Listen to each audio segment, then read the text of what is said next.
Financial Peace Plaza. On the line, Jared and Jessica. Hey, guys, how are you? Good. How's it going? Better than I deserve. I'm guessing that if you're in the lobby of Financial Peace Plaza, it must be because we're doing a debt-free screen. That and Martha, right? She has good treats. Martha and the debt-free. Yeah, it just depends on which order we want to take this. That's good. Yeah, Martha's treats are world-class, no question. 50, 60 people have been out there enjoying them already while I was on the air a little bit earlier. Very good stuff. So where are you guys from? We're actually from Conway, Arkansas, just right outside of Little Rock. Exactly. Cool. So what brings you all the way to Nashville? The debt-free screen? Absolutely. Yep. Cool. You going to do some other stuff while you're here?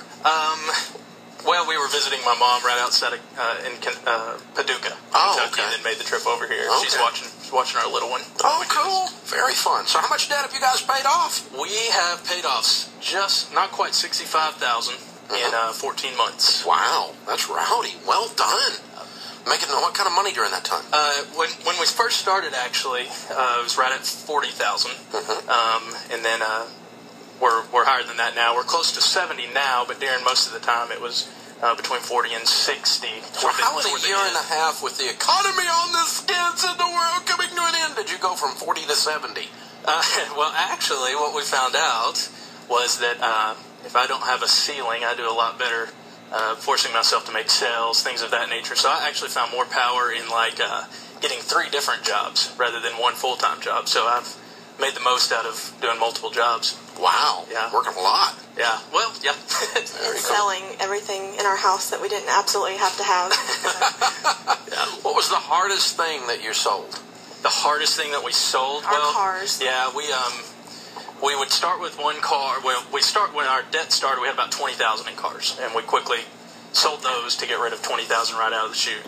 And then basically I became obsessed with finding a great deal on Craigslist, and I became so obsessed with finding a great deal that once I had that car, I realized I could just turn around and sell that and use that profit to go toward paying off more debt. So you became a car dealer? Yeah, kind of on accident. Loved it. I love it. And basically walking from room to room in the house, looking and saying, Jessica, do we really need this couch in this second room? Let's just sell it. So we threw it on Craigslist. Boom! Yeah. Like that. Wow. So Jessica, this must have been his idea. Yes, it started out that way, and then we both kind of got excited about it, and I was willing to let everything be sold in the house. So it sounds like he went a little crazy. Are you okay? I'm fine. I'm still here. My son's still here, so we're not sold. So okay, good. Glad for that. Fun. So what kind of debt was the $65,000? Well, 40,000 of it was 18 was her student loan, and 22 was my student loan, and that was the brunt of it. And then 20,000 in cards, and the rest were medical bills from. When we had our son, we had a couple medical bills in addition to just the normal pregnancy. So, I got and then about halfway through this, my appendix decided that it wanted to quit working too. So, so we added that to the mix. Yeah, occasionally you can get those unexpected ones. That's always part. And you still did $65,000 in 14 months, making $70,000. But you sold $20,000 worth of cars and right out of the chute. Okay, Yeah, boom. right out of the that chute. moves the needle. Yeah, okay. So what made you get so inspired? Why did this become so important all of a sudden? Yeah, this is actually, I was hoping you'd ask this. We, of course, we had a son, and we actually thought, we thought we were fine. We had some debt, but we had some savings too, so we thought we were okay. But my dad actually moved houses, and when he did, he gave me all of my 1980s action figures. And so not really knowing what to do with them, I just kind of started putting them on eBay one by one, and quickly realized that was going to help move the needle very quickly on getting some money saved up. Sold over the course of about 6 months. Yeah, about 6 months. Sold G.I. Joes and He-Man figures and made about $3,000. Didn't know what to do with that money, so I was like, I'll check out this Dave Ramsey guy, and he'll hopefully tell me what to do with this. And then realized I had to pay off debt before I could actually invest anything. So, oh wow! So that's what really got it started, was the G.I. Joes and Gazelle intensity. All tied up with the total money makeover, yeah, huh? Exactly. Very cool. Well, congratulations, you guys. Very, very proud of you. What do you tell people the key is? The key to paying off $65,000 in debt in 14 months, making $40,000 up to $70,000. we would sit down, I'd say almost weekly, and write everything out in a notebook and just track our progress. So we always knew how far we had to go, how far we'd come, and that just kept us motivated because we could see what all we'd accomplished. Budgeting and goal setting. Yeah. And selling. And selling everything, yeah. And working like a crazy man. You keep leaving that part out, too. Wow. You guys are impressive. How old are you two? I'm 31. 28. You guys are awesome. Very, very cool. You give me hope. Thank you. Thank you very much. All right, let's hear a great debt-free scream from Conyers, Arkansas. Jared and Jessica in the lobby of Financial Peace Plaza, $65,000 paid off in 14 months, making $40,000, now making $70,000 a year. Count it down. Let's hear the debt-free scream. 3, 2, 1. We're debt-free! Yeah!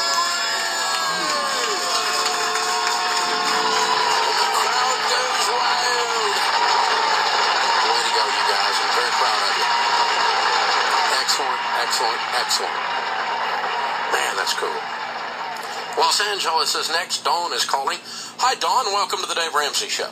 And hi, Dave. How are you? Better than I deserve. What's up in your world? Well, I have a question for you, of course. And I'm married, have no kids. And I want to find out the best way to leave my portion of the house, my portion of our assets, and various other things to my nieces and nephew. And I'm probably going to die before my husband. I have a lot of health issues. And I just want to not worry about that. I'd like to have that set in stone so that, if I pass first and then he passes, that my half goes where I want it to go. But in the meantime, it's his. Well, it's joint. I live in California, so 50%. No, but I mean, I'm sorry. When you pass away, you want to leave it to them then, or you want to leave it to him first? I don't know if that makes a difference or not. I just want, I want him to have it, of course. Okay. And then when he passes, I want to make sure that it goes the way I want it to go. Okay. And you don't trust him to do that?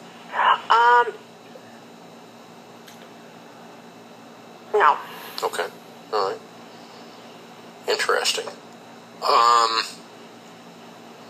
Because a lot of things happen. When people pass away, he could remarry and have another set of kids, and you just don't know. Well, that's possible. Yeah. Okay. I'm not an attorney. I think you'd have to see an estate planning attorney in the state of California to figure this out. My guess is that you would use probably something along the lines of a trust. That you would leave your half of everything in trust for your husband until he passes, and at his passing, the balance of the trust would go to the niece and nephew. That way, he's never the owner of it. Okay, because now is and that he couldn't redirect it should he, just decide to not honor your wishes due to a remarriage or something like that. Right, because the problem I'm having is, I've been trying to get him to do a will or something for years, and have had no success. So I'm just a will that stated that you were leaving it to him, and he was to leave it to them. It would be very difficult. I mean, it wouldn't be difficult at all for him to not honor that. Correct. Because the problem is he doesn't have any blockage on the ownership of it. Right. But let's say he got ready to sell the house and your half of the house was in a trust. Correct. Then he's going to have all kinds of difficulties doing anything with that money except leaving that money in the trust. You see what I'm saying? So, again, it's a complicated thing you're trying to pull off, and unless it's a lot of money, I honestly wouldn't worry about it. I'd go on with my life. Because you're going to spend a lot of legal fees. That's what I'm finding out. to do this the way you're talking about. But, you could seek an attorney's opinion, an estate planning attorney's opinion. That'd be your next step. And have them give you an estimate of what it'll cost to develop a trust or an estate planning process, whatever it is, that creates this wish. Great. Thanks so much for your help. Unless you're dealing with over $200,000, honestly, I just wouldn't sweat it. This is the Dave Ramsey Show.